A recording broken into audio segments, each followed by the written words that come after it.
Where are we going again? I told you, it's... Oh, hey guys. Welcome to Story Lab. Today, we're looking at the story of a brave woman who faced a very uncertain future. Now arriving, the express line to the unknown. That's us. Let's go.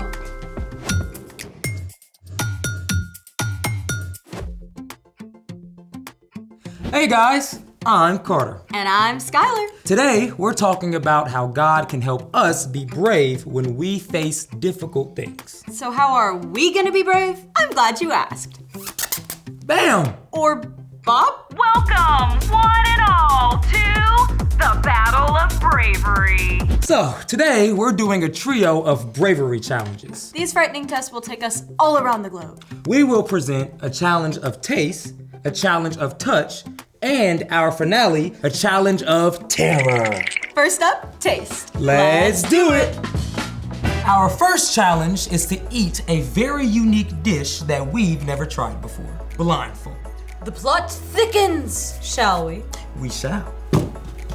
Okay, kind of feels rough.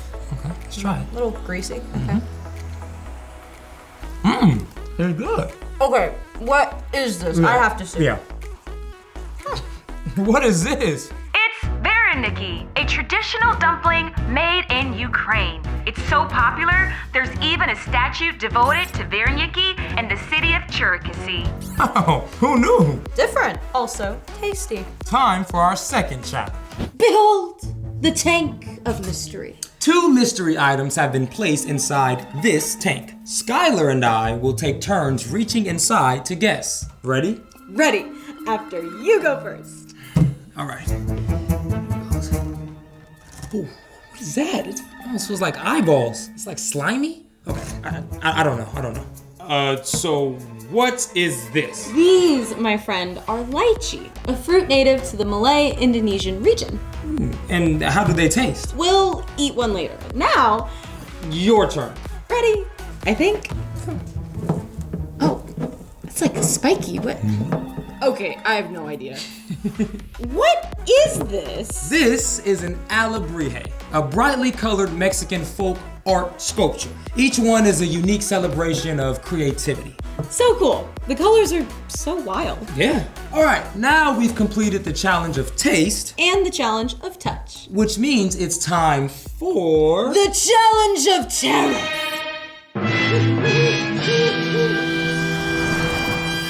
A balloon?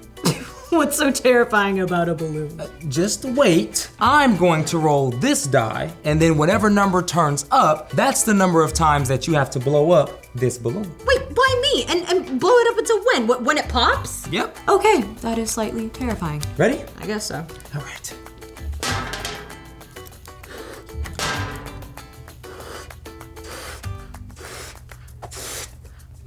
Oh, wait, what's that on the balloon? You're looking at a giant huntsman spider from Laos in Southeast Asia. These spiders can grow to the size of a dinner plate. Eek! Oh, very terrifying. Spiders and popping balloons? I hate waiting for it to pop. Cover your ears if you don't like popping balloons. Be brave, we can do this. Well, Congratulations! You have both shown exemplary courage in the Battle of Bravery. Whew, that was intense. Well, almost. I gotta admit, it felt good to be brave in the face of the unknown. And speaking of bravery, it's time for... The story before the story. Today, we're in Ruth, the 8th book in the Bible. In the beginning, God created the whole world and everything in it, including people. But when people turned away from God, the world was broken, and so was our friendship with God. Still, from the beginning, God had a plan to restore it all. God chose one man, Abraham, and promised to bless the whole world through his family. Abraham's family grew to become the Israelites. After 400 years of enslavement in Egypt, God led the Israelites to a new land. In the Promised Land, God sent judges to lead the people. With each new judge, the Israelites turned to God for a while. But then they would turn from God and go their own way again. It was a dangerous time. And it's where our story starts. Take it away. Hey everyone, I'm Brian. The time of the judges was filled with wars and uncertainty. Instead of following God, most people just did what they thought was right. During this time, a woman named Naomi and her husband Elimelech lived in Bethlehem. A great famine struck the land, and there was not enough food, so Naomi, her husband, and her 2 sons left for the land of Moab. During their time in Moab, Naomi's sons married 2 women named Orpah and Ruth. Sadly, Naomi's husband died, and later both of her sons died as well. Naomi was left alone with her 2 daughters-in-law. One day, Naomi heard that God had once again provided food in her homeland, so she packed up and started back home along with Ruth and Orpah. But as they set out, You two, go back to your families. You were sweeter than honey to me and my sons, but the hives run dry. Go home. But Naomi, What? You think I got more sons for you to marry?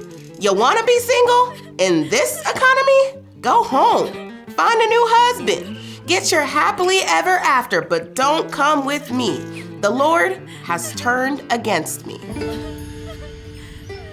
when Ruth and Orpah heard this, they wept. Finally, Orpah kissed Naomi and left, but Ruth refused to go.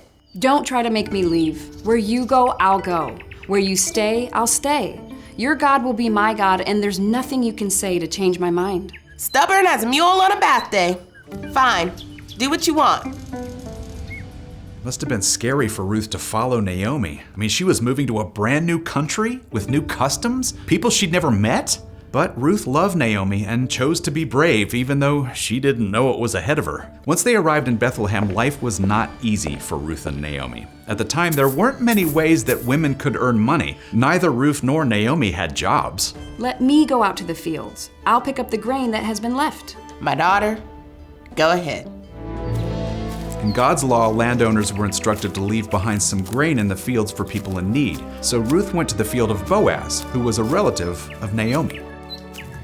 Who's that woman? That's Ruth, and boy, does she have a story.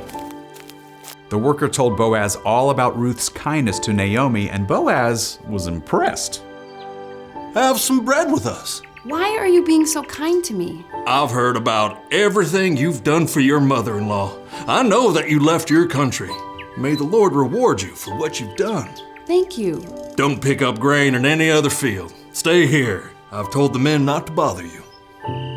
As a relative of Naomi, Boaz had a responsibility to help take care of them. And after a time, he and Ruth were married and had a baby boy. Everyone was filled with joy, especially Naomi. All her friends celebrated with her. Oh, Lord bless him. Look at this cutie. I could just pinch his cheeks right off. It had taken great courage for Ruth to leave her home and stick with Naomi, but because Ruth was brave enough to step into the unknown, she actually became the great-grandmother of somebody you probably know about, King David. And many, many years later, another baby boy was born into David's family, God's very own son, Jesus. The end. Imagine leaving your country, your family, and everyone you know. I would have been terrified. Yeah, which goes to show you just how brave Ruth was. So, What's our part in the story? Well, you may not be called to move to a whole new country like Ruth, but you might have to move to a new town or go to a new school. And you're definitely gonna have to try some new things in your life. When that happens, you're gonna need some courage. You're gonna need God to help you be brave enough to do hard things. especially when you don't know what's about to happen. Yeah, like if you switch to a different school. Or start a new sport. Or maybe a new baby is about to join your family. Yeah, even just starting a conversation with a new kid at school takes courage because you don't know how they're gonna react. But when you show courage and just give it a try, you learn and you grow. And the next time, it'll be a little easier to show courage. And you don't have to try to be brave on your own. That's right. When we follow Jesus, God sends the Holy Spirit to live inside us. God's Spirit can help you be brave, no matter what you face. All you gotta do is ask. Because you're never alone. You got that right. See you next time. Bye. So here's the thing. God can give you courage when you don't know what's next. Yeah, whether it's facing a big change in your family or just trying a new food. I've got one for you. Oh yeah, our lychee. Lychee? Lychee? Tomato. Ready to try it? Yeah. Thanks for joining us in the Story Lab. See you next time. It's kind of like a scallop. It tastes like green grape, maybe? Yeah, like a green grape, a melony kind of thing. I feel like it's missing some, applesauce. Do you still have that left over? I think so. Okay, let me go get it. Okay.